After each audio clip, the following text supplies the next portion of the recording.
Voilà. Ok. Voilà, donc cette fois on est bon. Bonsoir à Kevin, bonsoir à Omar, bonsoir à Mohamed, bonsoir à tous ceux qui se connectent à présent. Je dois refaire le live, comme je disais, parce que j'ai dû faire un live à 17 heures comme convenu. Mais la qualité du son n'était pas bonne. Donc, j'ai décidé de refaire ce live-ci parce que bon, voilà, je tenais vraiment à ce que j'avais à dire aujourd'hui soit dit. Euh, Dommage que je ne lance pas le live soit sur Facebook ou sur Instagram parce que voilà, il s'est fait un peu tard et je préfère faire ce live uniquement sur Telegram ce soir. Mais toujours est-il que les gens pourront regarder ça sur YouTube peut-être demain ou après-demain. Bref, ça sera posté sur YouTube. Alors, donc, dans ce live-ci, je dois parler de comment trouver une bonne formation en Belgique. Donc, c'est ça le thème de ce live aujourd'hui. Donc, je dois parler de comment trouver une bonne formation. Donc, ça, c'est très important. Mais il faut savoir que le thème bonne formation est relatif. Pourquoi? Parce que ça dépend déjà de ce que chacun veut faire. Donc, ce qui peut être considéré comme une bonne formation pour X, n'est forcément pas une bonne formation pour l'autre. Donc, ça dépend vraiment des aspirations et des projets de chacun. Donc, ne pas se dire que non, voilà, je dois vous donner forcément des formations bien précises où il faut postuler parce que déjà, en fonction non seulement de votre parcours académique ou alors non seulement de ce que vous voulez faire plus tard, euh, il est important d'aller sur cette base-là pour pouvoir choisir sa formation. Donc, pour moi, une bonne formation, je vais dire, ça n'existe pas. Donc, ça dépend vraiment des aspirations de chacun.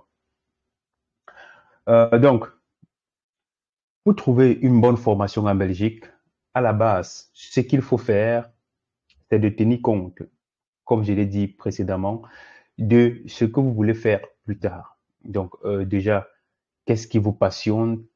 Vous aimeriez faire quoi demain? Quel est le domaine d'activité qui vous parle? Donc, c'est sur cette base-là qu'il faut déjà penser à une formation bien précise parce que forcément, ce que vous voulez faire comme métier euh, nécessite probablement une formation dans ce domaine-là. Donc, par conséquent, allez sur cette base-là pour pouvoir faire des recherches, pour pouvoir trouver la formation adéquate.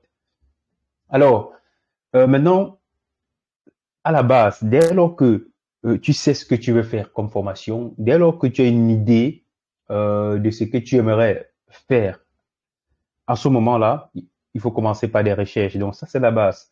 Commencer par des recherches voudrait dire que euh, tu dois aller sur Internet, forcément Google. Donc c'est dommage qu'à nos jours, beaucoup de gens ont des smartphones, une connexion Internet, mais tout ce qu'ils savent faire, c'est d'aller sur des réseaux sociaux pour papoter, etc. Alors que sur Internet, on a toute une base de connaissances, on a toutes des informations qui peuvent aider dans une démarche comme celle de venir étudier en Belgique. Alors donc, dès lors qu'on va sur Google, ce qu'il faut faire préalablement, c'est déjà, par exemple, de taper la liste des établissements d'enseignement supérieur en Belgique, la liste des formations dans tel ou tel domaine. C'est déjà comme ça qu'il faut faire des recherches. Euh, Pourquoi pas taper tout simplement étudiants en Belgique, la liste des écoles, etc., la liste des universités, le système d'enseignement en Belgique, bref, pour avoir des informations qui peuvent vous aider davantage dans votre projet de voyage. Alors, une fois qu'on tape sur Google, euh, liste des établissements, forcément, vous aurez des résultats. Commencez à parcourir ce qui vous intéresse. Donc, le but ici, c'est de se rendre sur le site internet de chaque université pour voir des formations que l'université propose. Donc, ça, à la base, ça, c'est ce qu'il faut faire. Mais, comme le plus souvent, on n'a pas des informations, le plus souvent, on n'a pas des informations sur le site internet de l'école. On n'a pas l'adresse directe du site internet de l'université. On va à la base à partir de Google pour avoir ces informations-là. Donc, dès lors que vous vous rendez sur le site de l'école, ce qu'il faut faire, c'est de regarder des formations que chaque université ou autre école propose. Donc, ça, c'est très important. Donc, déjà, il y a parfois des gens qui vont poser la question de savoir est-ce que je choisis entre l'université et les hautes écoles, vous me conseillez quoi, qu'est-ce que je dois choisir? Donc, déjà, ça dépend du type de formation que tu veux faire, parce qu'en Belgique, il y a des formations qui ne sont dispensées qu'à l'université, et il y a des formations qui sont dispensées que dans des hautes écoles. Donc, c'est le cas, par exemple, des études en médecine. Donc, ça, en Belgique, c'est uniquement dans les universités qu'on va vous dispenser cette formation-là. Par contre, euh, pour des études comme, je dirais, commerce extérieur, soins infirmiers, euh, aide-soignant, par exemple, psychomotricité, le plus souvent, c'est dans des hautes écoles. Donc, ça, c'est déjà la différence qu'il faut faire. Donc, il faut savoir qu'il y a des formations que vous n'allez trouver que dans les universités et d'autres dans les hautes écoles. Donc, allez à la base, trouvez un mot-clé. Donc, ça veut dire quoi? Par exemple, pour ton domaine de formation, si c'est dans la gestion, par exemple, je ne sais pas, marketing, communication, etc. Allez sur un mot-clé, par exemple, qui est communication. Par exemple, licence bachelier en communication en Belgique, bachelier en marketing en Belgique, bachelier en, euh, etc. Donc, allez sur cette base-là. Vous allez, le Google doit vous proposer un ensemble d'écoles qui forment dans ce domaine-là. Faites des recherches et regardez la formation qui vous convient. Alors, dès lors que vous faites cette recherche-là, il est très important de regarder le contenu, le programme des études. Donc, c'est très important. Il faut toujours regarder le programme des études. Pourquoi regarder le programme des études? Parce que forcément, il y a des formations. Par exemple, je vais prendre un cas dont j'ai été témoin. Un étudiant qui a obtenu une admission à l'ULB, c'était un master en sciences de la communication. Euh, et étant donné que depuis son pays d'origine, il avait fait des études en communication, il s'était dit que forcément, voilà, c'était le titre, oui, le titre de la formation, ou alors le nom de la formation semblait être la même chose. Mais sauf que le contenu du programme n'était pas le même. Donc, la formation qu'il a dû embrasser à l'ULB nécessitait de la programmation informatique, il fallait maîtriser des trucs comme Java, Python, il fallait maîtriser beaucoup plus dans le domaine informatique. Donc, du coup, lui, il était carrément perdu. Donc, à la base, s'il avait regardé le contenu du programme, je suis sûr qu'en ce moment-là, il aurait dit non. Ça, c'est pas ce que je veux réellement faire. Donc, il se disait que c'était des trucs, des publicités, communication normale, des trucs comme ça. Mais à la base, il avait dit quoi? Sur le terrain, ce n'était pas ça. S'il avait regardé le programme des cours, il se serait rendu compte. Et c'est valable pour beaucoup d'autres formations dans le domaine de la gestion. Non? Il y a des domaines où quand vous allez voir, vous aurez l'impression que non, peut-être c'est pareil à ce que vous avez déjà eu à faire, mais le contenu du programme en Belgique est complètement différent. Donc, voilà un peu comment est-ce qu'il faut faire pour pouvoir faire des recherches, que ce soit sur Internet, que ce soit sur le site Internet des universités, pour voir le programme qui vous intéresse, etc. Bon, une fois que vous avez fait des recherches, que vous avez trouvé la formation dont vous voulez faire, il est important maintenant de savoir comment est-ce qu'il faut s'y prendre pour pouvoir voilà, obtenir une admission. Ça, j'en ai parlé dans d'autres vidéos. Mais ici, dans cette partie-ci, je dois vous parler des deux erreurs qu'il faut surtout éviter lorsque euh, lorsque vous décidez, après avoir choisi votre formation, lorsque vous décidez voilà, d'entamer des démarches de demande d'admission. La première erreur qu'il faut surtout éviter, c'est de vouloir à tout prix une admission pour avoir une admission. Excusez-moi la répétition. Ça veut tout simplement dire qu'il y a des gens euh, qui veulent tout simplement, donc le but c'est d'avoir une admission, même si ça n'a rien à voir avec leur projet d'études pour la Belgique, même si ça n'a rien à voir avec ce qu'ils ont déjà eu à faire dans le passé, tout ce qu'ils veulent c'est une admission. Mais justement, l'erreur ou alors le piège dans ça, c'est que au moment de la demande de visa, parfois c'est difficile de pouvoir établir un projet d'études euh, qui est vraiment cohérent parce que, par exemple, tu as eu à faire des études en informatique et subitement tu veux venir faire des études en droit en Belgique. Donc, vous voyez que c'est deux domaines vraiment diamétralement opposés. Comment est-ce que tu dois expliquer le lien qui existe entre ces deux filières? On peut comprendre le cas des gens qui viennent faire une réorientation. Donc, tu veux changer de domaine de formation pour faire autre chose. Donc, voilà pourquoi il est important de pouvoir d'obtenir une admission dans un domaine qui a trait à ce que vous avez fait depuis votre pays. Bon, ça, c'est le cas le plus souvent des personnes qui ont déjà fait des études dans l'enseignement supérieur. Donc, pour quelqu'un qui vient d'avoir son baccalauréat et qui s'inscrit directement à l'université dans son pays, il y a encore parfois des tolérances parce qu'on estime que peut-être après le baccalauréat, tu t'es inscrit et voilà, forcément, tu te rends compte que c'est pas vraiment ce que tu veux faire. Il y a cette possibilité de se réorienter. Tu peux décider que non, là, ce que je fais actuellement ne cadre vraiment pas avec ce que je veux faire. Je peux faire la Belgique, me former dans tel autre domaine.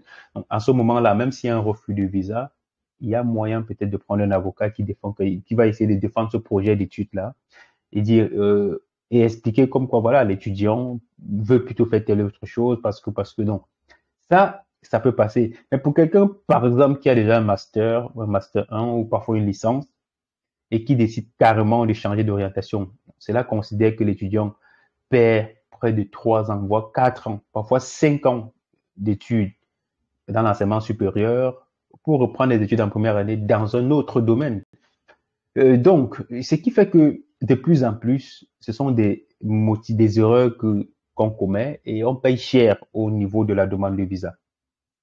Alors, autre chose qu'il faut surtout éviter à ce moment, lorsqu'on décide de choisir une formation en Belgique, c'est de choisir des formations qui ont des quotas. Donc, des formations qui ont des quotas, ça veut dire quoi?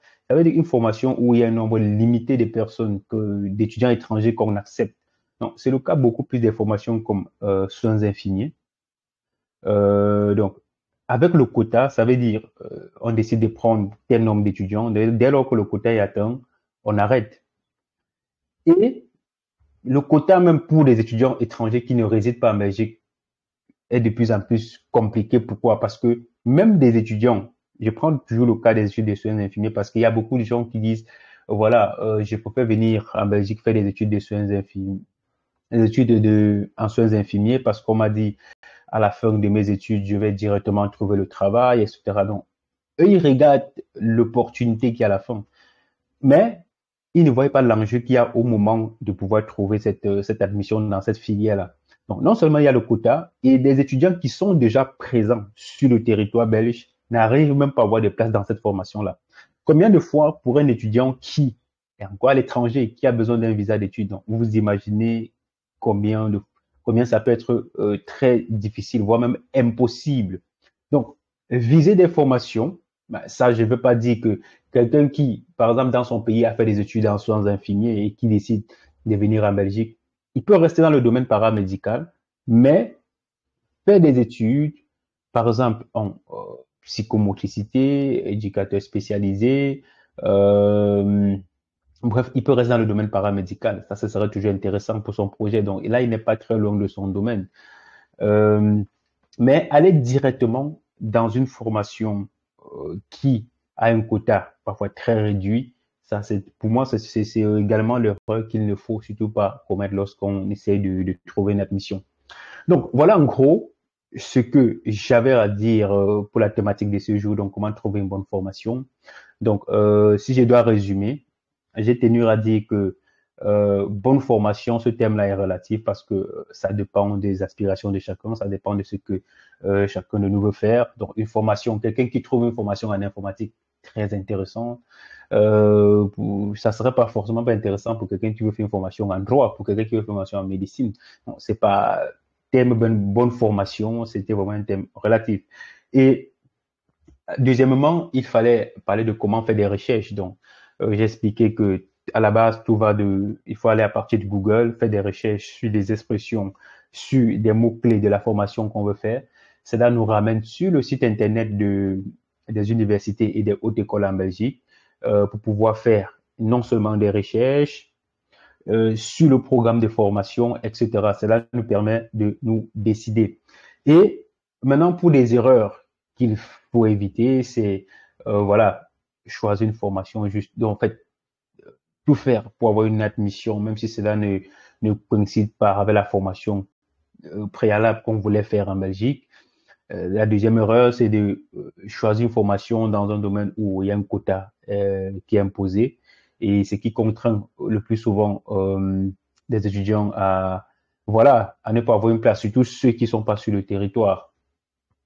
Donc voilà un peu, ça c'était pour la thématique de ce jour. C'est ce que j'avais à dire. Donc comme d'habitude, permettez, je vais prendre quelques personnes avant de pouvoir couper ce direct. Donc, je remercie déjà tous ceux qui sont en ligne. Donc, comme chaque fois, je vous écoute. Si quelqu'un a une question, pourquoi pas.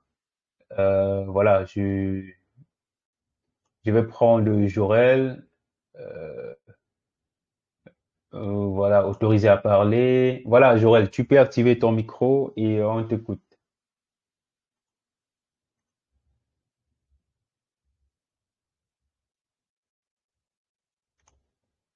Ouais, Jorel, on t'écoute, hein. Donc, je t'ai donné la parole. Bonsoir Kevin, bonsoir Omar, bonsoir Marine. Marvin, Roméo, bonsoir tout le monde. Euh, Jorel, on t'écoute. Ok, bon, si tu apparemment tu n'arrives pas à activer le micro, bah, y a qui d'autre qui a une question Bonsoir. particulière? Ouais, Bon, bonjour Jorel, comment tu vas? ça va, merci, ça va, merci. Je reformule ma question, je la fais bien et je vous reviens, s'il vous plaît. Ok, d'accord, je prends une autre, quelqu'un d'autre. Ok. Oui, Kevin. Voilà, bonsoir Kevin. Bonsoir, Oui, bonsoir. comment tu vas? Oui, je vais bien et vous? Bien, merci.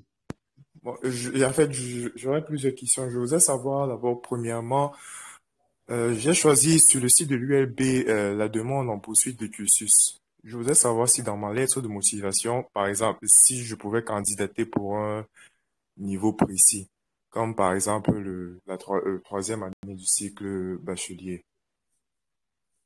Parce Si tu que pouvais, j'ai justement, pas bien compris la question. Non, si tu pouvais faire, reprends un peu ta question, s'il te plaît. parce qu'ils exigent une lettre de motivation. Et dans ma lettre Oui. de motivation, je voudrais savoir si je peux postuler et dire que je veux entrer en troisième niveau bachelier là-bas. Non, Ça me ça, je permet ne d'avancer. conseille pas parce que c'est au jury de l'université de décider du nombre de crédits qu'ils vont te dispenser. Et comme j'ai Justement, expliqué, ok. oui, Judy, je t'écoute. Justement, parce que d'après ce que j'ai lu sur le site, c'est que ils vont faire ce qu'on appelle la La valorisation des acquis. valorisation, oui. Oui, et ça aussi, j'osais savoir comment ça se passe, s'il y a toutefois un formulaire à remplir et autres. Mais néanmoins, je sais pas, peut-être que je me dis justement que vu que j'ai fourni des preuves, que j'ai suivi des enseignements dans en première et en deuxième année qu'on sort, je peux dire justement que je pourrais postuler à un niveau en troisième année bachelier et en fonction des éléments que je leur fournis, c'est eux qui jugeront si toutefois ils peuvent m'octroyer la troisième année comme j'ai demandé ou alors me rétrograder en deuxième année. Enfin, c'est ce que je me disais. Donc, moi, je sais pas trop comment ça se passe. Parce que si je ne candidate pas pour un niveau précis, qu'est-ce que je mets dans ma lettre de motivation? Donc, déjà, c'est vrai que ta question est très délicate. Et je vais encore essayer d'expliquer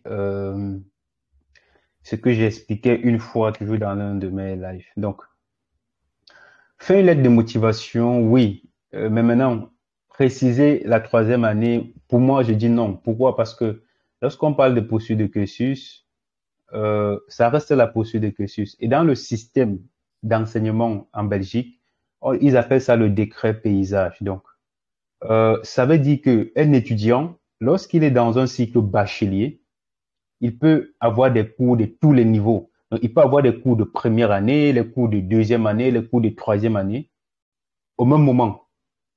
Donc, ce qui fait que on n'est vraiment pas dans un système de première, deuxième année, de première, deuxième et troisième année calé. Sauf que l'étudiant a droit à 3 ans pour réussir son diplôme de licence. C'est vrai que au Cameroun ou dans d'autres pays, on est encore dans un système de vraiment de première, deuxième, troisième année. Ici, dans le décret paysage, tu peux être en troisième année, mais avoir des matières de première année.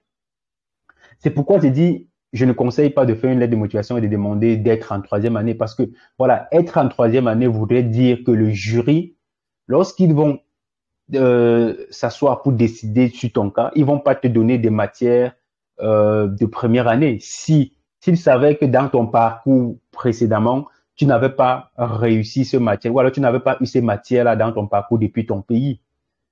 Je ne sais pas si tu me comprends. Donc, j'essaie d'expliquer que c'est vrai qu'il y a un programme. Première année, voilà le programme de première année. Deuxième année, voilà son programme. Troisième année, voilà le programme. Oui, en Belgique, il y a cela. Mais sauf que lorsque l'étudiant candidate, on, on prend l'ensemble de son parcours. Donc, on essaie de voir le programme de cours que l'étudiant a eu dans le passé. Donc, durant tout son parcours de licence, en première année, voilà le programme qu'il a eu, deuxième année, ainsi de suite.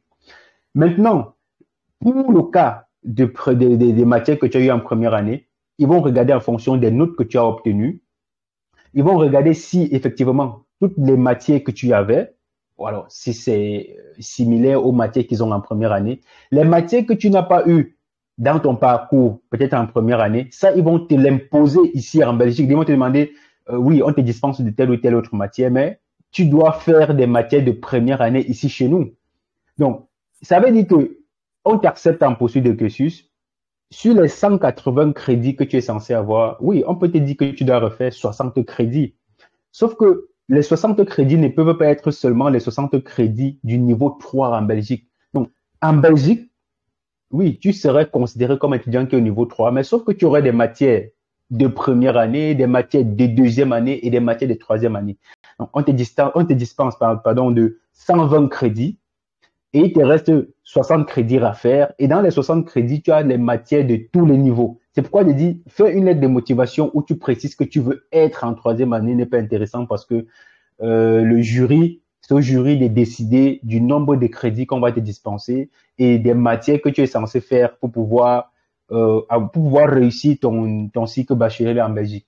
Donc, je ne sais pas si tu as un peu compris comment la logique de ce Oui, que je veux dire. oui, oui, j'ai compris parfaitement. Donc, en fait, je reste dans le vague. Je me concentre juste sur le programme de Oui, poursuite formation, de cursus. sans pour autant Tu, dire que je vais entrer en telle année.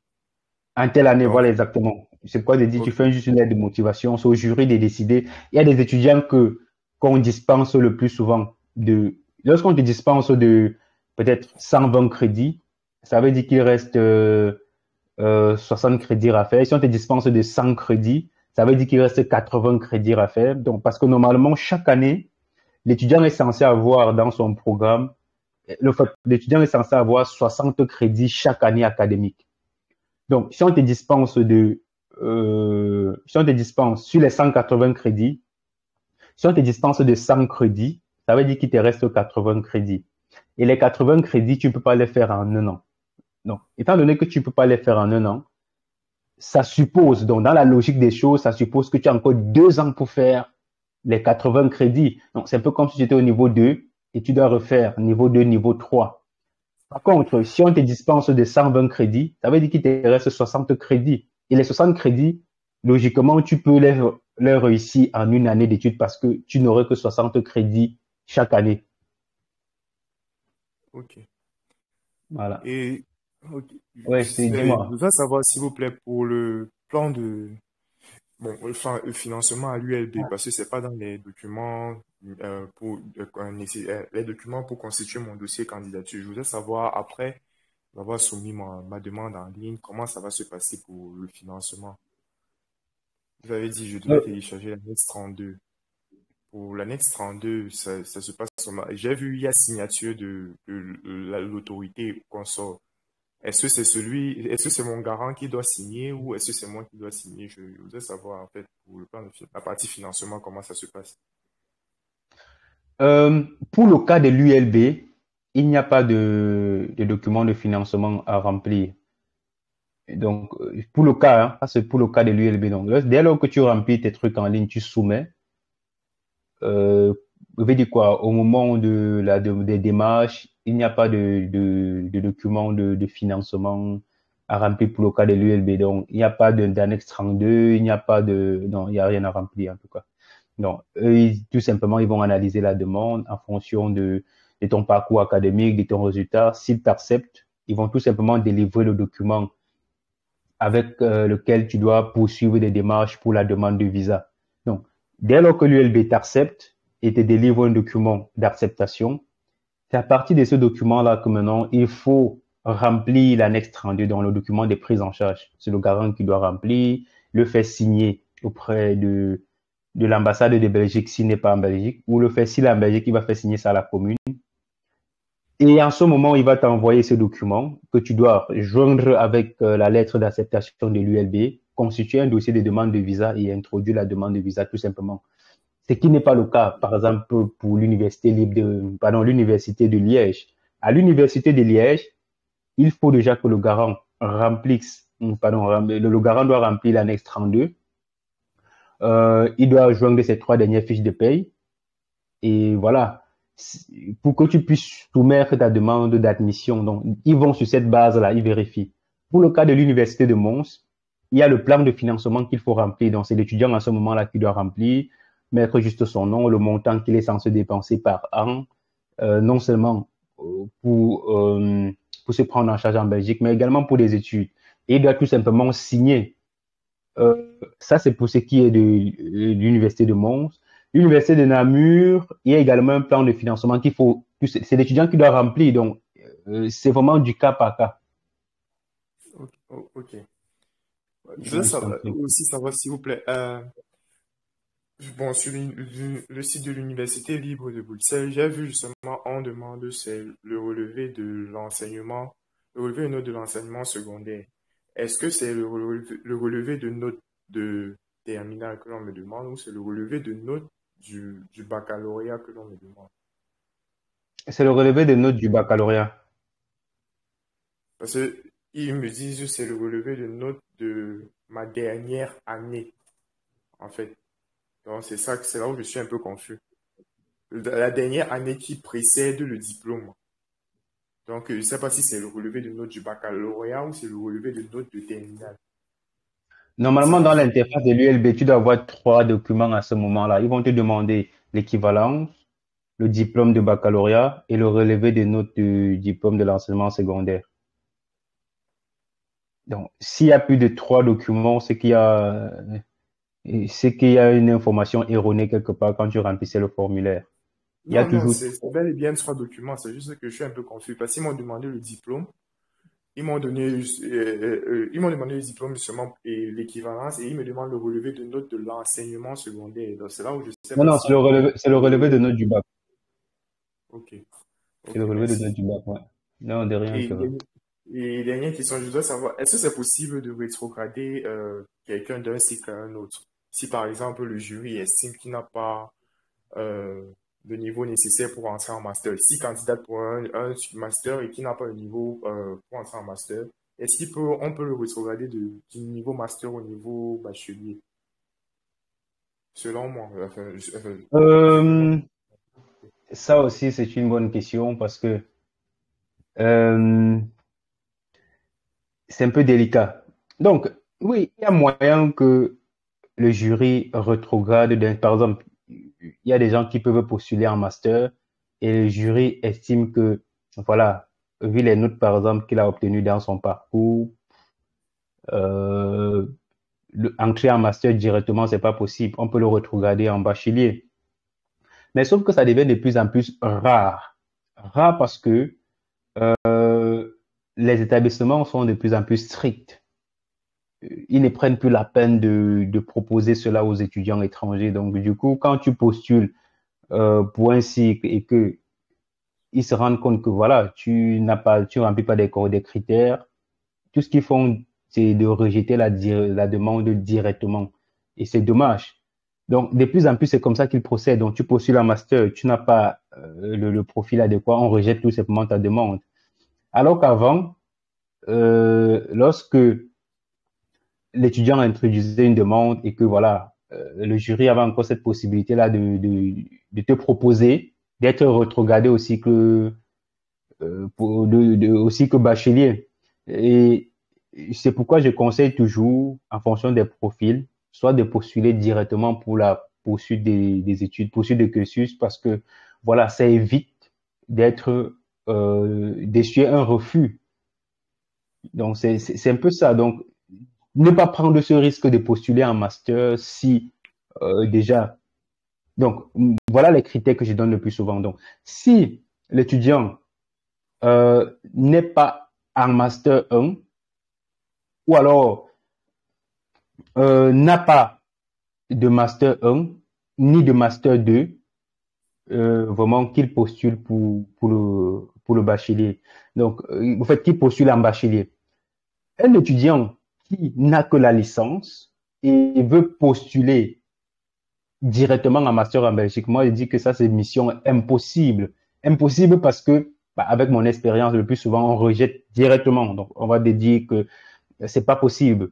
Pourquoi? Parce que la plupart des universités estiment que le niveau académique n'est pas le même. Donc, c'est pas parce que tu as ta licence depuis ton pays que tu dois venir poursuivre un master. Non, ça, c'est impossible. Impossible parce que même en Belgique, lorsque tu sors d'une haute école, ou d'une école de promotion sociale, donc tu obtiens ton bachelier en Belgique, pour pouvoir entrer à l'université, il y a des crédits résiduels que tu dois refaire. Donc, ça, c'est déjà ce qui se passe en Belgique. Donc, ce n'est pas que tu sors directement de la haute école ou d'une école de promotion sociale avec ton bachelier, tu entres directement à l'université en master pour continuer. Non. Même quand tu sors ici, parfois il y a des examens qu'il faut faire. Il y a un test qu'il faut faire pour entrer en master. Combien de fois un étudiant qui n'est pas en Belgique? Donc, vous imaginez que tu as ta licence depuis le Cameroun, directement tu viens en master. Non, il y a beaucoup de gens qui fantasment encore, qui rêvent. Donc, dans la tête, pour eux, non, c'est une réalité. Oh, non, dès que j'ai ma licence, je vais continuer en master en Belgique. Il faut souvent dire à ces gens-là que vraiment, ils ne sont pas sur la terre. Donc, peut-être ils sont ailleurs. Ils sont pas sur la terre. La réalité, c'est tout autre chose. Avec ta licence, c'est impossible. Par contre, avec un master, ou alors si l'étudiant est inscrit en master, ça dépend maintenant des masters. Si c'est un master qui n'est pas saturé, ça c'est possible que peut-être si tu sois inscrit en master 1 dans ton pays tout au long de l'année et que tu postules pour un master, pour ce master-là et qu'on t'accepte. Donc c'est le cas par exemple des masters dans les domaines comme comment on appelle ça, les domaines de la géographie, les domaines où voilà il n'y a pas trop d'enjeux en tout cas. Mais si c'est pour un master, par exemple, si tu es en master 1, ou alors si tu es inscrit ou tu as un master 1 depuis ton pays, dans le domaine de la gestion, et que tu veux venir en Belgique pour continuer, moi je dis ça c'est impossible. Parce que déjà il y a des critères tellement qui sont exigés pour ce master-là que ça ne pourra pas passer tout simplement. Ok, merci. Et dernière question, s'il vous plaît. Le certificat médical que l'on demande, c'est valable seulement pour les gens qui font la filière de médecine ou c'est pour tous les étudiants? Ça fait pour toutes les filières.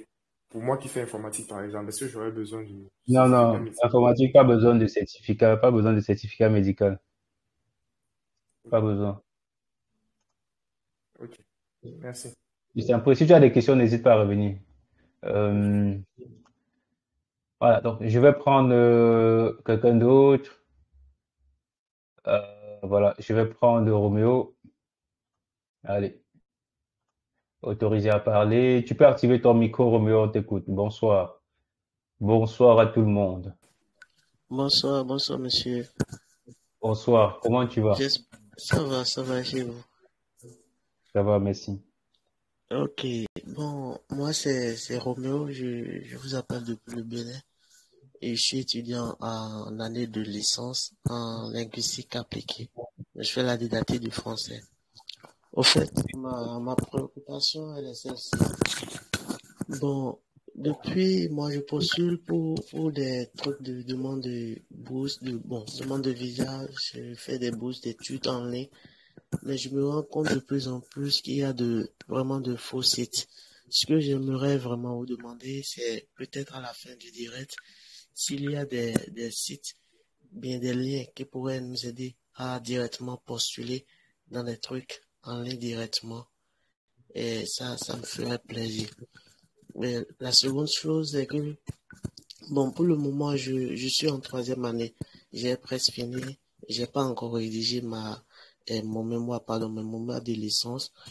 Mais j'aimerais savoir si, est-ce que c'est possible, peut-être ça rejoint un peu la question de mon précédent frère qui vient d'intervenir. Est-ce que c'est possible, parce que j'ai déjà mes 2 bulletins de 2 années. Ça me reste juste sur le 3e bulletin. Donc, je sais pas si c'est possible de postuler comme ça avec les 2 bulletins et d'avoir la chance d'être accepté dans une université en Belgique. Merci bien. Très bonne. Bah, voilà, tu as une préoccupation également qui préoccupe beaucoup d'autres personnes. Donc, déjà pour ce qui est de la bourse en Belgique, qu'est-ce que je vais dire? Certes, il peut exister d'autres bourses, mais euh, la principale bourse que je connais en Belgique, c'est la bourse ARES. ARES. Ok. Mais sauf que cette bourse-là n'est pas euh, n'est pas ouverte à tout le monde. Donc, le premier critère, c'est qu'il faut. Il est 1h30. Voilà. Le premier critère, c'est qu'il faut être titulaire d'un Master 2 et justifier des 2 années d'expérience. Voilà la bourse, en fait, que je sais qu'en Belgique, ça accepte beaucoup d'étudiants étrangers. Donc, il y a plusieurs étudiants que j'ai déjà accompagnés pour postuler à cette bourse-là. Mais il faut avoir déjà un Master 2 et justifier les 2 années d'expérience. Peut-être, il peut y avoir d'autres bourses une bourse qui peut être subventionnée par eux, je ne sais pas, une ONG ou un organisme bien particulier, mais ça, je ne connais pas. Donc, c'est pourquoi peut-être toi-même, quand tu fais des recherches, tu n'arrives pas à tomber sur le bon site, comme tu dis. Donc, peut-être le bon site, c'est qu'il n'y a pas de bourse pour la Belgique dans ce cas-là. Donc, il peut y avoir d'autres pays qui offrent vraiment des bourses, mais pour le cas de la Belgique, comme pour ce que je sais, c'est la bourse ARES. Donc, mais là, il faut avoir un master 2. Donc, maintenant, pour ta préoccupation, voilà, tu dis que tu es en 3e année, tu veux savoir si tu peux être accepté. En fait, tu veux savoir si tu dois postuler avec tes 2 bulletins de notes et si tu as des chances d'être accepté. Donc, oui, tu dois postuler avec tous tes bulletins de notes, tous tes justificatifs. Donc, quand tu veux introduire une demande d'admission, il faut introduire avec tous les justificatifs, c'est-à-dire, si tu es au niveau 3, il faut que tu montres tes justificatifs du niveau 1, du niveau 2, et si le niveau 3 est en cours, comme c'est le cas, il faut une preuve d'inscription pour les études à l'université ou alors dans ton école. Donc, il faut tous les justificatifs. Maintenant, si tu as des chances, oui, tu as des chances d'être admis dans une université, à condition que tu aies fait une équivalence qui donne accès pour des études à l'université. Donc, pour cela, il faut une équivalence de type long. Donc, je ne sais pas si tu as déjà fait ton équivalence, je ne sais pas si c'est en cours. Donc, tout ça, il faut voir, quoi. J'ai pas encore démarré quand même. Ah ouais, mais sauf que là, il s'est fait déjà tard. En fait, pas qu'il s'est fait tard, mais c'est pour une procédure de l'année en cours, c'est quand même compliqué déjà. Oui, c'est vrai. Donc, mais voilà. Tu dis que c'est quelle formation que tu fais au Bénin? Je fais la linguistique appliquée. Donc, linguistique. En 3e année déjà, on choisit des options. Donc, je fais la didactique du français. Ah ouais, je vois. Mais écoute, moi, ce que je peux te conseiller déjà, tu peux postuler dans une ou 2 universités sous réserve de la présentation de ton équivalence. Donc ça, ils peuvent être acceptés, mais sous réserve que tu leur présentes une équivalence de ton diplôme de baccalauréat.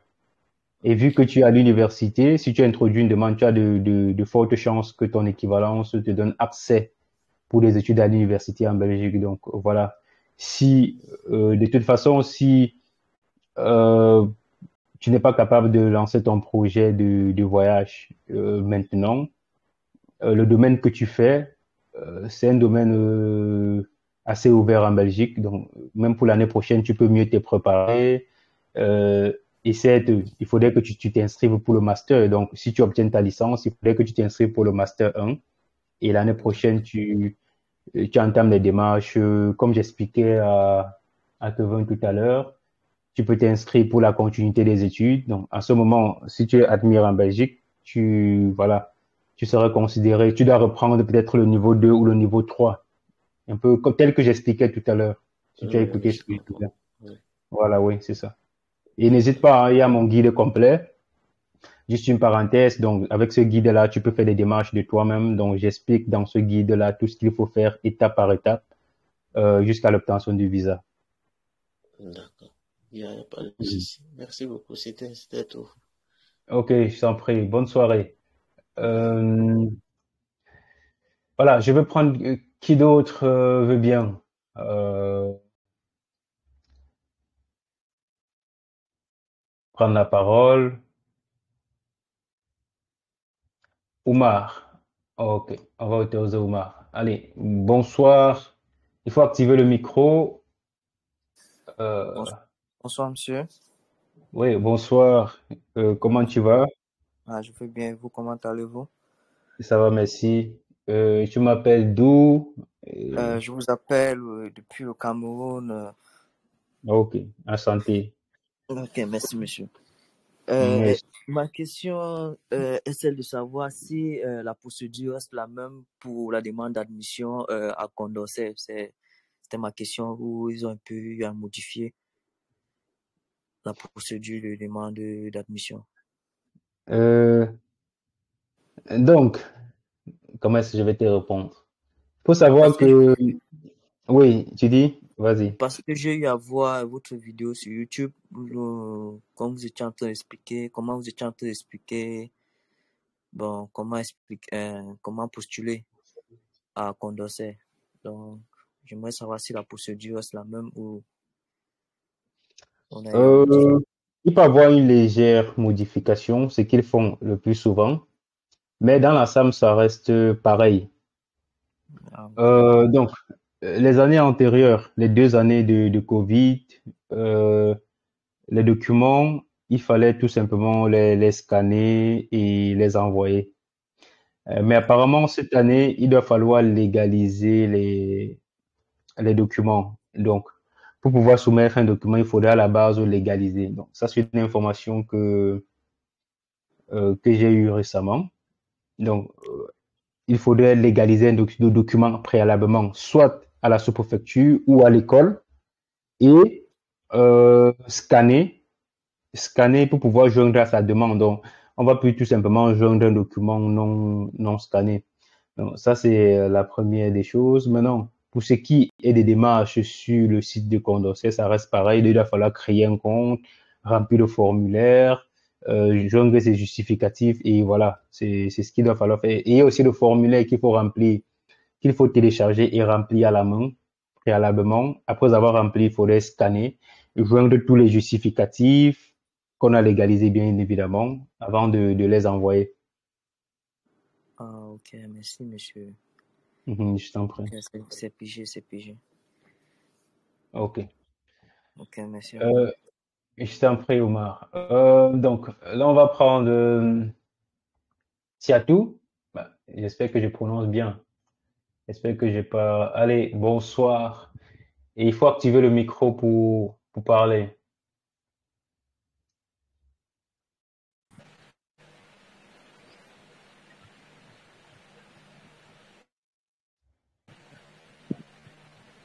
Bonsoir. Bonsoir, monsieur.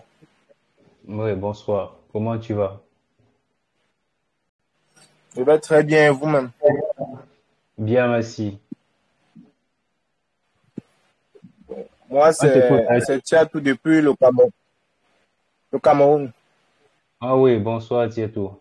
Mais on t'écoute. Quelle est ta préoccupation? Oui, bon, j'ai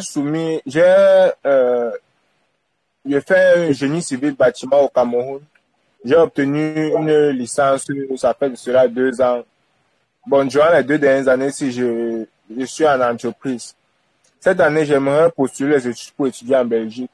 J'ai déjà soumis mon équivalent. Depuis, je veux postuler dans une université, mais je suis un peu freiné par le simple fait que j'ai peur que mon équivalent puisse sortir de type court et que ça ne puisse pas me donner accès à l'université. Et ça ne me spécifie pas aussi, ça ne me spécifie pas aussi la filière où je peux être mieux adhéré pour soumettre ma demande. Et j'avoue aussi une deuxième préoccupation par rapport au garant.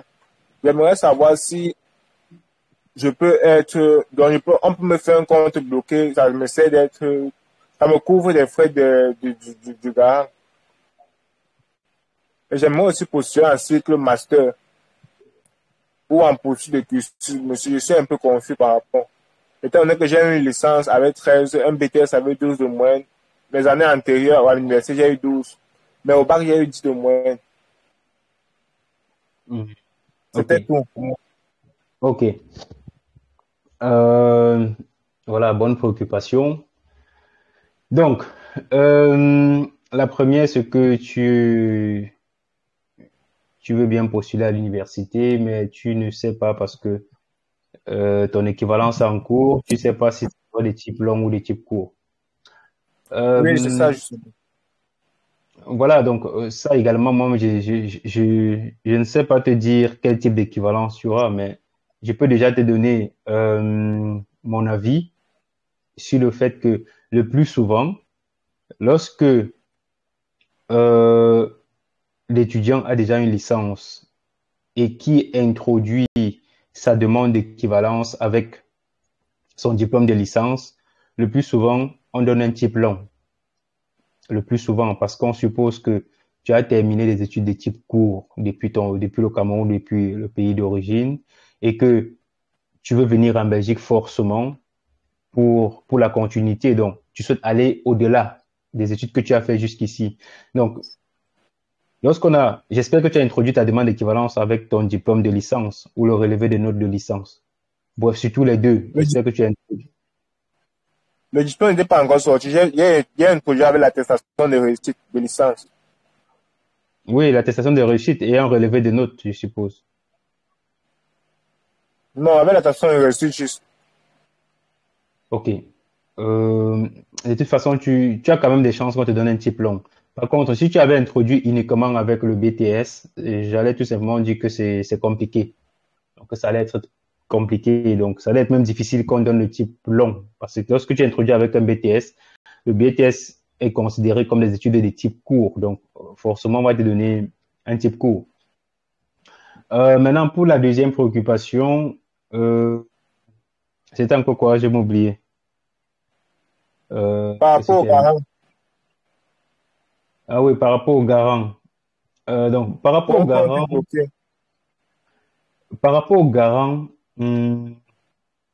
pour un compte bloqué, c'est vrai que c'est une option qui se fait avec l'Université de Liège, l'Université libre de Bruxelles ou les autres universités. Ça, je ne sais pas si c'est possible de le faire. Donc, peut-être il faudrait juste se rapprocher de l'université pour en savoir plus. Généralement, le compte bloqué, c'est pas sur ton compte que tu mets de l'argent, c'est sur le compte de l'université où tu viens poursuivre des études qu'il faut faire un dépôt, qu'il faut faire un compte bloqué. Non, c'est pas sur ton compte en tout cas. C'est sur le compte de l'université qu'il faut faire un dépôt, comment on appelle ça, irrévocable. Donc, c'est un argent que l'université est censée te reverser chaque mois sur ton compte quand tu seras en Belgique. Donc, c'est pas que tu auras de l'argent sur ton compte pour introduire ta demande de visa. Non, tu fais un dépôt sur le compte de l'université. Et dès que l'université reçoit, OK, ils vont confirmer qu'effectivement, tu as déposé des moyens suffisants pour pouvoir achevé une année d'études en Belgique. Et c'est avec ce document-là que tu as introduit ta demande de visa. Donc, si c'est à l'université de Liège, je dirais oui, ça c'est possible et ça se fait. Maintenant, par exemple, les autres universités, par contre, ça, sincèrement, ça, il faut vérifier ça, je sais pas l'information.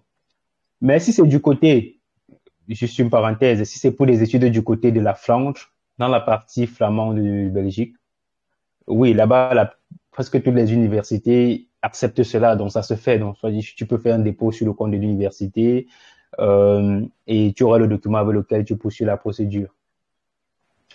Maintenant, ta troisième préoccupation qui était de savoir est-ce que non, tu as dit que tu veux postuler un master, mais ça déjà, c'est ce que j'expliquais tout à l'heure, que ça c'est mission impossible. Ça c'est mission suicide.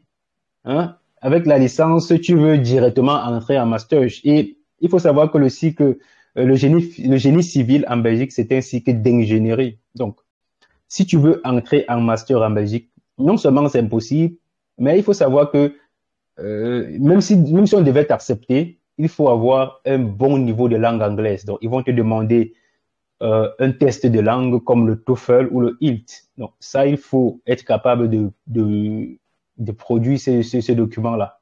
Donc, je le dis parce qu'il y a des étudiants qui ont même des masters en génie civil et au moment de postuler ici en master, on leur demande ces tests de langue-là. Donc, si tu n'as pas de test de langue, c'est impossible. Donc, ça, c'est le domaine de l'ingénierie. Donc, moi, je trouve que c'est encore intéressant d'aller de postuler pour la poursuite de cursus, que ce soit à l'UMONS, que ce soit à l'ULB. Mais par contre, si c'est dans le même domaine, génie civil, je pense qu'il y a également un examen d'admission. Parce que, comme je te disais, c'est un cycle d'ingénierie. Donc, le génie civil est dans dans le domaine de l'ingénieur. Et pour pouvoir accéder aux études d'ingénierie en Belgique, il faut passer un examen d'admission. Donc, que ce soit en bachelier, directement, il faut faire cet examen-là. Même si tu as déjà l'équivalence, ça je précise. Il y a beaucoup d'étudiants qui ont eu des refus de visa ces jours-ci à l'Université catholique de Louvain. Ils ont eu, je vais dire quoi, ils ont eu une équivalence de type long dans le domaine sciences et technologies. Ils ont postulé pour des études en génie civil. On a exigé le test d'admission, ils n'avaient pas. Qu'est-ce qu'ils ont fait? Ils ont modifié l'admission, ils ont demandé dans un domaine où on ne demandait pas un test d'admission. Et on a tout simplement rejeté en leur faisant comprendre que l'équivalence ne correspond pas aux études choisies. Non, ils ont voulu contourner l'équivalence pour aller choisir une filière où on ne devait pas faire des tests, mais malheureusement, ça les a rattrapés et on a refusé l'admission et ils étaient obligés de réintroduire une nouvelle demande d'admission. Donc là, ils m'ont fait comprendre qu'ils vont s'inscrire pour le test d'admission en espérant que ça soit possible pour eux. Donc, tout ce que j'explique, c'est tout simplement pour dire que pour le domaine du génie civil, il y a des écoles qui vont exiger un test d'admission. Mais à l'ULB, je pense que c'est possible d'introduire, même à l'université de Mons. Voilà même l'université de Liège aussi. Voilà les universités où c'est possible de postuler dans ton cas pour la poursuite de cursus, voilà, et que tu aies des chances, quoi. D'accord, merci, monsieur, c'était tout. Voilà, je t'en prie. Il y a qui d'autre qui veut prendre la parole avant qu'on ne coupe le direct? Bah, s'il n'y a plus personne d'autre, voilà. C'est vrai qu'il s'est fait quand même tard. J'avais prévu faire ça plus tôt, mais malheureusement, j'ai pas. Ok, on va prendre Batili. Ok, bonsoir Batili. Est-ce que tu peux activer ton micro et on t'écoute?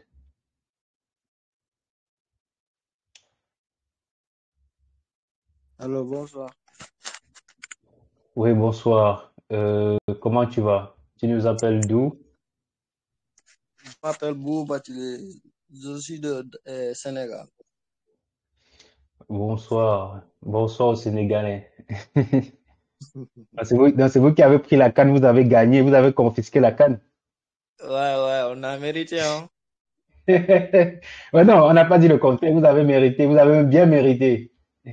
Ah bon, merci. Ok. Ouais, dis-nous, on t'écoute. Bon, j'aimerais vous demander si actuellement on peut procéder sur la demande d'équivalence, si c'est pas tôt ni tard. Bah oui, tu peux toujours introduire ta demande d'équivalence, c'est toujours possible. Tu as jusqu'au 15 juillet, 14 ou 15 15. juillet pour faire la demande d'équivalence. Ah, ok, d'accord, d'accord. Hmm. Maintenant, celui qui est en licence 2 en anglais, Licence 2 en anglais, donc ça veut dire que tu fais quoi comme études? Les études des langues? oui, les études de langue, exactement. Attends, j'ai pas compris. Les études de quoi? Allemand ou anglais? Anglais.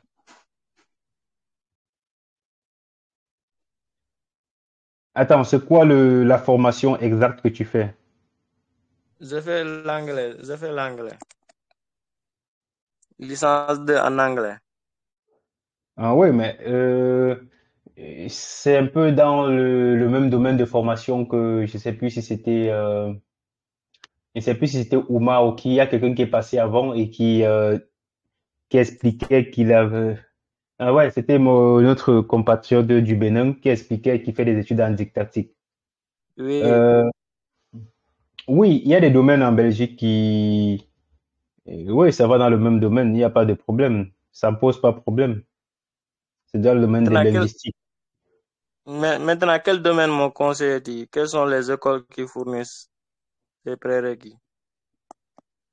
Ah, mais les écoles, il y a plusieurs écoles, il y a des universités comme certaines autres écoles qui forment dans le domaine de la langue. Donc ça, faut regarder. Déjà, toutes les universités ont ce domaine de linguistique. Donc, si tu tapes sur Google la liste des universités de Belgique, tu auras la liste. L'Université libre de Bruxelles, l'Université de Mons, l'Université catholique de Louvain, l'Université de Liège, l'Université de Namur. Donc, il y a toutes ces universités-là pour voir déjà des formations qui donnent dans le domaine de la langue. Ok. Maintenant, Oui. l'université de Louvain, c'est actuellement fermé ou bien? Non, non, c'est ouvert jusqu'au 30 avril. Jusqu'au 30 avril. Ouais. Mais maintenant, tu peux postuler, comment dire ça encore, aux hautes écoles sans que, voilà, tu n'as pas introduit ta demande d'équivalence. Donc, si je comprends bien, tu veux savoir si on peut postuler dans les hautes écoles sans la demande d'équivalence, c'est ça? Oui, oui. Dans les hautes écoles, euh, c'est possible, mais Mhm. ils veulent la preuve. Ils vont te demander la preuve que tu as déjà quand même envoyé ton dossier au service des équivalences. Ah, d'accord, d'accord, d'accord. C'est noté. Ok, je t'en prie. Merci, hein. Je t'en prie, Batili. Euh, qui d'autre veut prendre la parole? Euh, voilà, s'il n'y a plus personne, on va tout simplement, on s'est dit à la semaine prochaine. Pour la semaine prochaine, je sais pas si ça sera la même heure, donc ça, je vais publier dans le groupe, je vais vous dire. Mais tu dis que désormais, tous les dimanches, on va le faire. Tous les dimanches, ça va se faire, ce direct-ci. Donc voilà, merci à tous d'avoir participé, d'être là, d'écouter. Je vous souhaite une très, très bonne semaine et surtout succès dans votre projet de voyage pour la Belgique. Et on se dit à très bientôt, à la semaine prochaine pour une nouvelle émission. Bonne soirée à tout le monde.